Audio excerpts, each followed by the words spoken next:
સ્થાનિક સ્વરાજની ચૂંટણીની આમ આદમી પાર્ટીએ સુરેન્દ્રનગરમાં ઉમેદવારોની જાહેરાત કરતા કોંગ્રેસે કટાક્ષ કર્યો છે।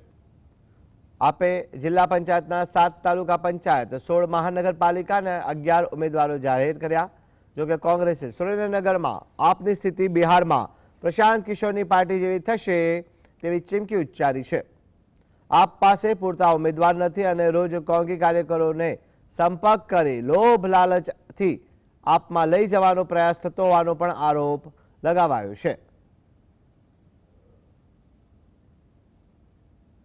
एक वार्ड का उनके पास 4 उम्मीदवार नहीं है, जो जाहिर किया एक एक आदमी करके उन्होंने इकट्ठा किया। तो कांग्रेस वालों को आज भी फोन कर रहे हैं कि हमारे पास आ जाओ टिकट दे, हमारे पास आ जाओ टिकट दे। ये हालत है। तो आपने देखा बिहार में प्रशांत कुमार भी पीके बहुत रील बनाया, बहुत वायरल हुआ, लेकिन उसको कितना वोट मिला उतना ही आम आदमी पार्टी को गुजरात में सुरेंद्रनगर में महानगर पालिका में